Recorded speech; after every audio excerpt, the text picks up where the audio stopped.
ఐడ్రీమ్ ప్రేక్షకులకు నమస్కారం. ఇవాళ గౌరవ సుప్రీంకోర్టు యొక్క పరిణామాలు 17A మీద కనుక నిశ్చితంగా గమనించగలిగితే ధర్మరక్షణ చట్టం దాని పని అది చేసుకుంటూ వెళ్తున్నప్పుడు కేవలం ప్రతి ఒక్కరు నిమిత్త మాత్రులని ఇంకొకసారి తేలింది.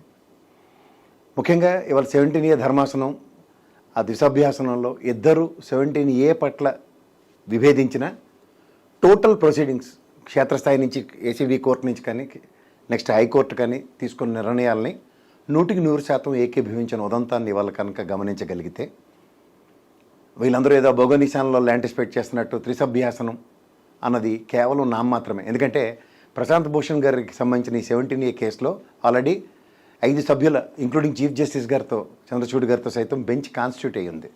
ఇది గ్యారంటీగా దానికే రిఫర్ చేయబడుతుందని నేను ఎన్నోసార్లు చెప్పాను.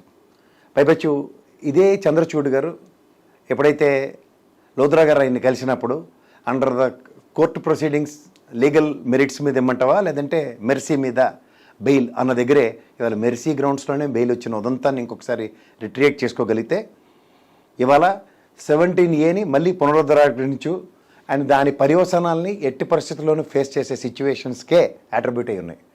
అండ్ కోర్టు ప్రొసీడింగ్స్ని నిశ్చితంగా గమనిస్తే దాంట్లో ఏ విధమైన ఆక్షేపణ ఇవ్వని గౌరవ సుప్రీంకోర్టు చూస్తే వ్యవస్థ దాని పని అది చేసుకుంటున్నప్పుడు గౌరవ న్యాయస్థానం కూడా ఖచ్చితంగా పరిరక్షణకు వస్తుందని ఈ యొక్క 17A ఆవశ్యకత ఇవాళ తీర్పు యొక్క సారాంశం కింద దీన్ని అభివర్ణించవచ్చు.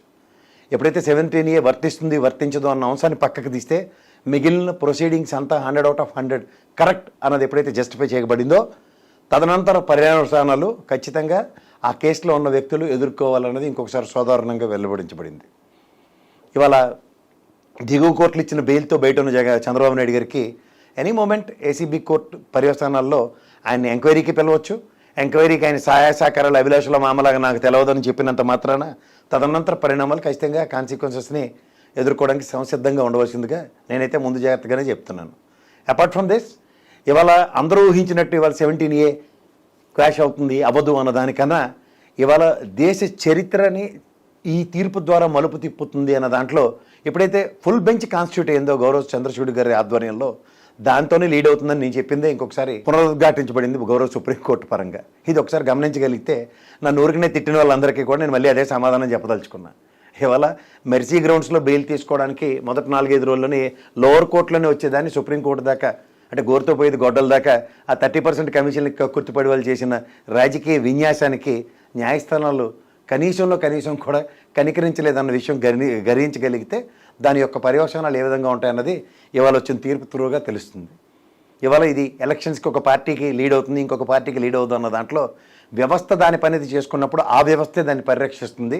గౌరవ వ్యవస్థల మీద గౌరవ న్యాయస్థానం మీద ప్రతి ఒక్కరికి గౌరవం ఉండి తీరాలన్నది ఇవాళ యొక్క సారాంశం కింద నేను అభివర్ణిస్తాను. దీనికి కేవలం రాజకీయాలకు ఆపాదించుకుంటూ వైఎస్ఆర్సీపీ వెంజెంటా పాలిటిక్స్ తెలుగుదేశం ఇవాళ 17A విషయంలో కాంకర్ చేసేసింది అన్న విషయం సెలబ్రేషన్ మోడు ఇవన్నీ మాట్లాడుతున్న వాళ్ళకి నేను ఖచ్చితంగా ఒక విషయం చెప్పగలుగుతాను.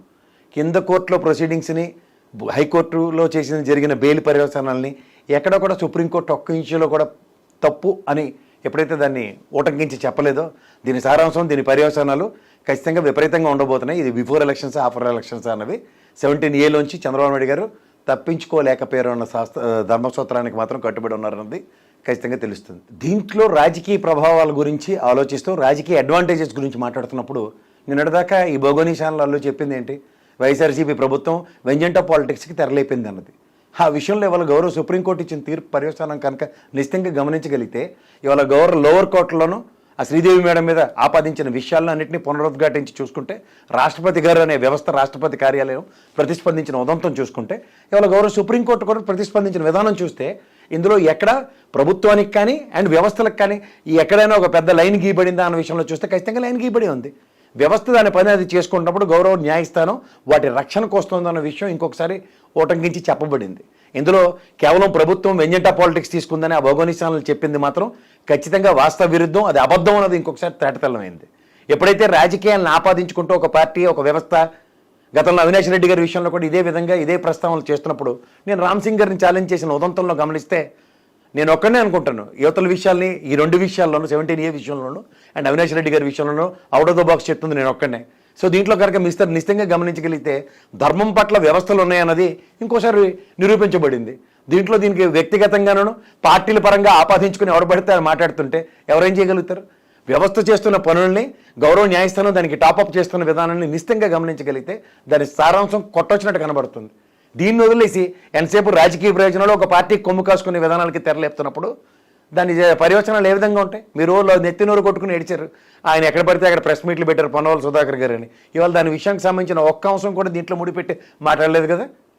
సంయమనం పాటిస్తున్న వ్యవస్థల్ని, సంయమనంతో వ్యవస్థను తన పని తను చేసుకుంటున్న ఉదంతాల్లో ఎక్కడ ఈ వ్యవస్థను పనిచేయనిస్తున్నారు మీరు ఒకసారి ఆలోచించుకోండి.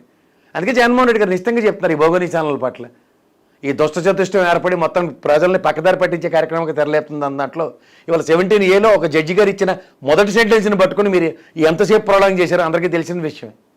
ఆ మేడం గారు ఇచ్చిన దాంట్లో 17 ఏకీభించిన వాళ్ళు ఒకరు, ఏకీభిస్తున్న వాళ్ళు ఒకరిని ఈ పర్యవసానాల యొక్క సారాంశం కూడా గమనించకుండా త్రిసభ్యాసనం వస్తుందని పక్కదారి పట్టించడానికి కూడా మళ్ళీ వార్తలు పొంకాలుగా రాస్తున్నారు. ఇదే చంద్రచూడ్ గారు గౌరవ 5 బెంచ్ కాన్స్టిట్యూట్ అయ్యి 17Aలో ప్రశాంత్ భూషణ్ గారి విషయంలో దాని పూర్వపరాలని దేశ రాజకీయాల్లో 17A యొక్క మలుపు తిప్పడానికి తెరలేపిన ఉదంతం మనకు కొట్టొచ్చినట్టు కళ్ళ ముందు కనబడుతుంటే దీనికి మళ్ళీ త్రిసభ్యాసనంతో ఇంకో ఎండోర్స్మెంట్ ఇవ్వడానికి ఏ ప్రాతిపదిక మీద ఉంటుందో కనీస అవగాహన కూడా లేకుండా చేస్తున్న ఈ రాజకీయ విన్యాసాలకి ఇప్పటికైనా చరమాంకం పాడి రాబోయే రోజుల్లో ధర్మ పరిరక్షణ కోసం వ్యవస్థలు పనిచేస్తున్న విధానానికి దానికి ఒక మోరల్ బూస్ట్ పెంచే ఉదంతాలకు తెరలేపితే బాగుంటుంది. కానీ మీకు నచ్చినట్టు మీకు అనుగుణంగా నిర్వర్తించే కార్యక్రమాలకి, మనోరంజక కార్యక్రమాలకి చేయూత పథకం కింద గౌరవ వ్యవస్థలను వాడుకోవద్దని వేస్తూ సెలవు తీసుకుంటాం.